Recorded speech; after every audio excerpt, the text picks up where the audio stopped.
बात है कि 1-1.5 वर्ष पूर्व जापान के पूर्व प्रधानमंत्री शिंजो एबे जी की एक राजनीतिक कार्यक्रम में हत्या हुई। चंद दिन पूर्व अमेरिका में राष्ट्रपति पद के प्रत्याशी डोनाल्ड ट्रंप के ऊपर हत्या का अटेम्प्ट हुआ, जिसमें वो बाल बाल बचे। उनका कहना है कि इस प्रकार की प्रवृत्तियां जो हिंसा और हत्या को उकसाती हैं, ये कहीं न कहीं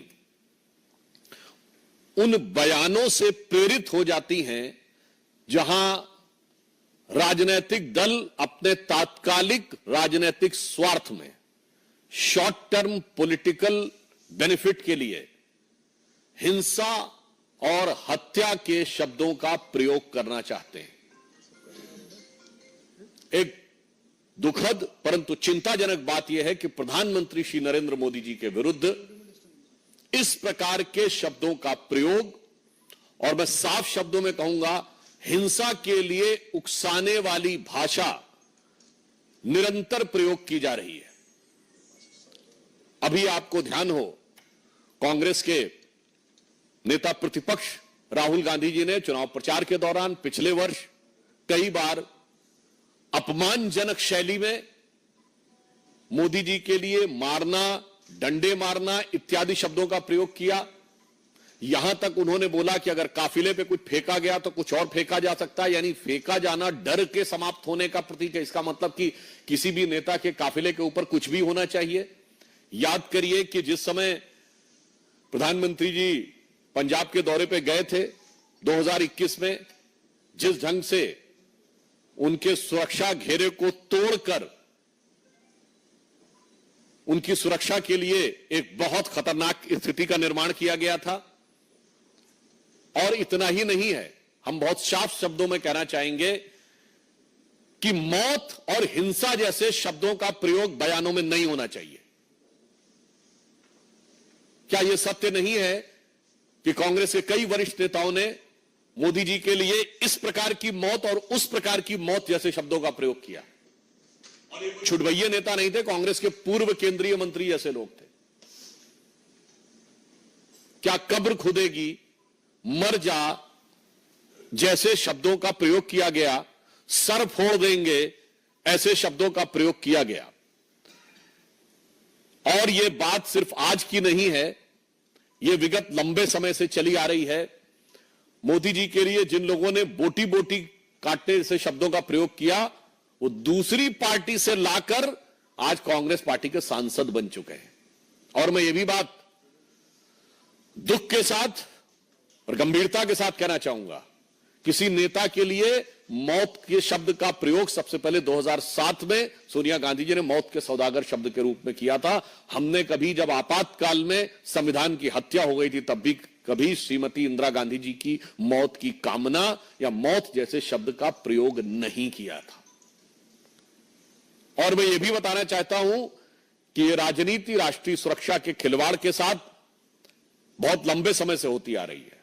मैं आप सबका ध्यान यह भी आकृष्ट करना चाहूंगा कि जब कांग्रेस सत्ता में थी तो भारत के ही नहीं दुनिया की इन्वेस्टिगेटिव हिस्ट्री का एक विचित्र उदाहरण है इशरत जहां केस, जहां उस समय तत्कालीन सरकार की 2 एजेंसीज, इंटेलिजेंस ब्यूरो और सीबीआई, दोनों ने कहा कि इशरत जहां टेररिस्ट है। जैसे ही पता चला कि उसका निशाना तत्कालीन गुजरात के मुख्यमंत्री और आज के हमारे प्रधानमंत्री श्री नरेंद्र मोदी जी थे, अचानक सीबीआई ने अपना हलफनामा बदल दिया और कहा टेररिस्ट नहीं है, वो तो मासूम है। भारत के इतिहास में कभी without any reason U turn लेने का कोई उदाहरण नहीं मौजूद था। और आप सबको ध्यान होगा कि जब हमारी सरकार आई और इशरत जहां मामले की फाइल तलब की गई तो पता चला फाइल गायब। और संबंधित अधिकारियों के बयान है कि उन लोगों ने फाइल के ऊपर ऐसा कुछ नहीं लिखा था, केवल तत्कालीन गृह मंत्री ने, चिदंबरम साहब ने अपने आप वो नोट चेंज किया था। ये इंपॉर्टेंट नहीं है। उससे बड़ी बात यह है कि सीबीआई ने अपना स्टैंड चेंज कर दिया था मगर आईबी ने स्टैंड चेंज नहीं किया था।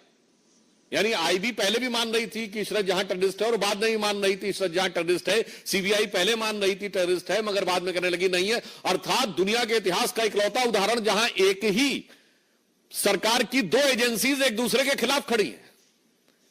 एक एजेंसी कह रही है कि टेररिस्ट है, अमुक व्यक्ति ये करे नहीं। क्यों? चूंकि प्रधानमंत्री श्री नरेंद्र मोदी जी की हत्या के इरादे से जाते हुए किसी टेररिस्ट को बचाव देने के लिए, कवर फायर देने के लिए किस सीमा तक जाया जा सकता है, यह उसका दुखद उदाहरण है। आप सबको याद हो 24 अक्टूबर 2013 को पटना की रैली में सीरियल ब्लास्ट हुए। कांग्रेस की केंद्र में सरकार थी। मैं पूछना चाहता हूं, क्या सुरक्षा व्यवस्था थी? नरेंद्र मोदी जी को Z+ सिक्योरिटी थी। और उसी सभा में हमारे तत्कालीन राष्ट्रीय अध्यक्ष और वर्तमान रक्षा मंत्री राजनाथ सिंह जी भी थे, उनके पास भी Z+ सिक्योरिटी थी सेंट्रल गवर्नमेंट की। दो नेता जिनके पास Z+ सिक्योरिटी हो सेंट्रल गवर्नमेंट की, और उसके लिए केंद्रीय सरकार ने क्या व्यवस्था की थी?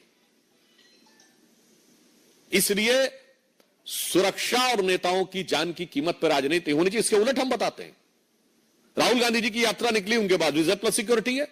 कश्मीर में आप सब ने देखा कि कितने मधुर मनोभावों के साथ भैया और बहन बर्फ के गोलों के साथ खेल रहे थे उस संवेदनशील जगह पे।